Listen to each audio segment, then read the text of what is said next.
kalsada na to ay sa Marcos Highway. Kaya tiningnan ko muna kung kaya ko bang tumawid or babalik na lang ako sa Katipunan. Yan. Ito yung pauwi na ako ng Antipolo. Tapos dumaan muna ako dito sa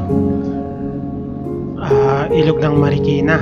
Ito yung status dito sa ilog sa Riverbanks banda. Talagang mataas na yung tubig. Oh, grabe oh. Yung kalsada doon parang puro tubig na talaga. At saka madalang yung sasakyan.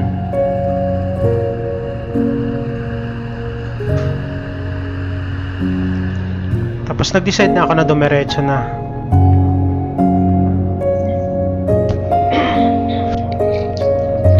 Habang naman dito ako malapit na sa Shell Pogon, napansin ko madami ng sasakyan na nakatabi. Yung iba nasa gitna na ng kalsada. Dito naman sa Shell Pogon, napakarami ng sasakyan na tumambay sa gilid. Tsaka sa kabilang side hanggang sa gitna, pati truck. Parang nagdalawang isip na ata ako kung anong meron doon sa unahan. Pero ayun, nagpatuloy pa din ako. Kailang para matraffic na dito banda. Tsaka malakas pa yung ulan. Tsaka dami ding motor na huminto muna pati sa kabilang side.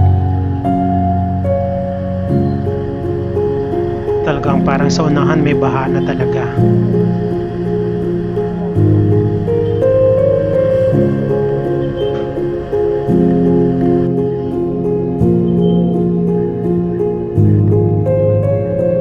Ayun, ito na yung nadatnan kong sitwasyon sa unahan. Ang lalim na talaga ng tubig. Nag-iisip na ako kung tatawid ba ako.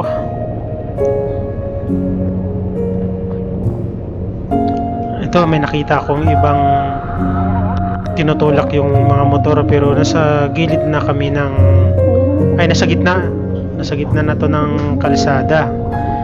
Kaya sumunod na lang rin ako sa kanila. Yung una, nakasakay pa ako sa aking motor kasi medyo mababaw pa siya.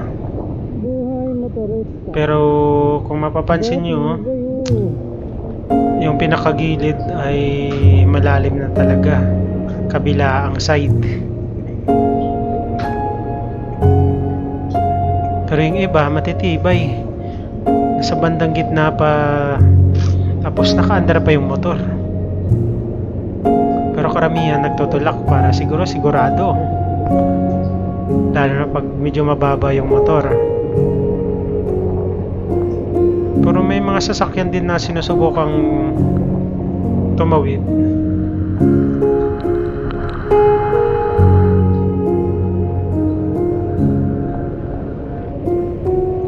Grabe, sa tagal na panahon, first time ko talagang naka-encounter na magtutulak ng motor sa baha. Ngayon pa lang. Yung banda.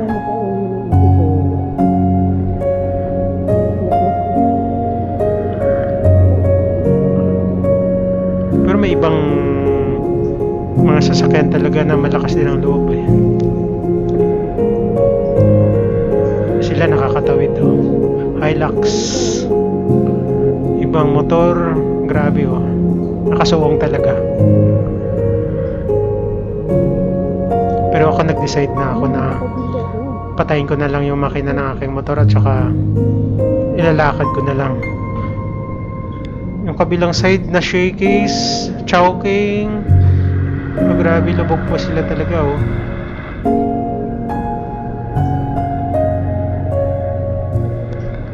May ilang sasakyan na nakakatawid. Yung iba naman tinutulak na lang. Siguro para safe, para hindi nakaandar yung engine. Pero minsan napahinto ako kasi yung mga alon na ng ng mga dumaang sasakyan, sumasampal sa motor. Baka matomba.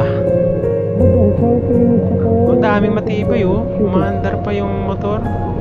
Ay, ito. Kung makikita nyo, ito po yung pinakagitna na ng kalsada. Yung gitna na yan ay siyang parang center island na. Mataas na po siyang portion. Pero umaapaw na po talaga yung tubig.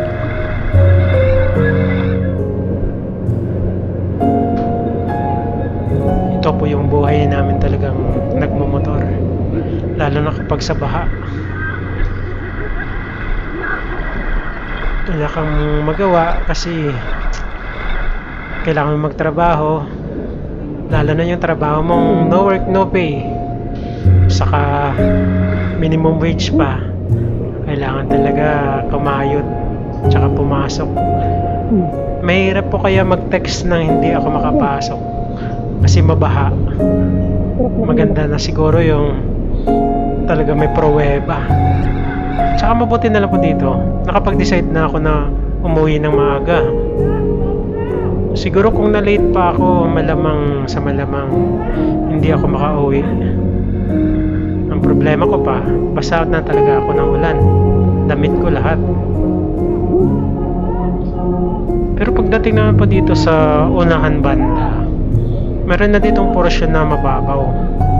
Alam ko, U-turn na to na Papel Invest eh.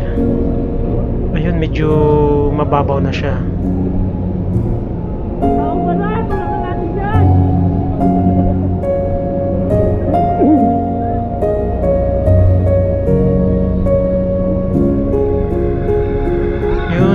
Parang pinaka-entrance ng Pilinvest, pero lubog po talaga oh. Parang hindi po talaga pwedeng madaanan ng sasakyan kasi medyo pababa yun at saka malalim.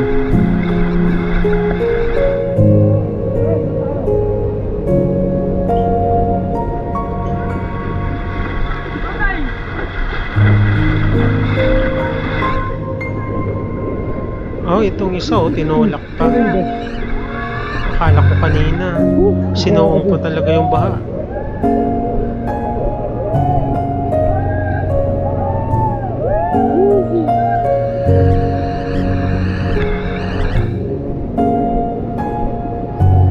Ang lupit ng taxi, nagpatulak talaga para lang makatawid.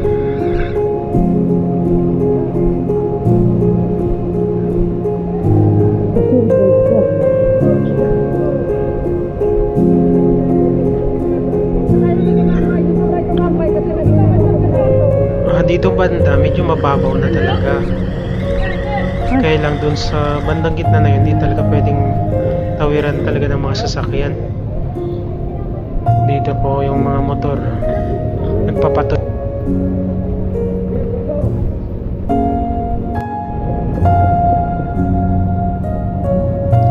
Ayan po yung view nung Marcos Highway.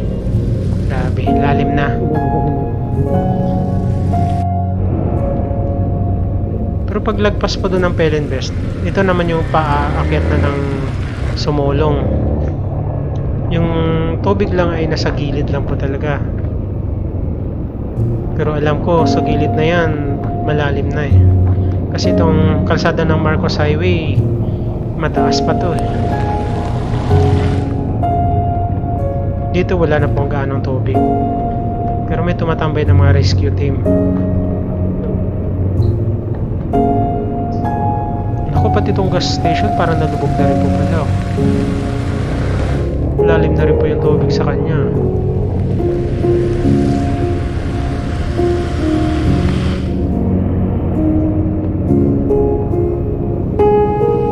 Tubig yun, dumadaan po sa drainage. Sumusobra na. Dito po karamihan ng mga riders so, parang na-stranded na po talaga yung iba. Ayaw po siguro nilang i-try na itawid po yung motor. Yan.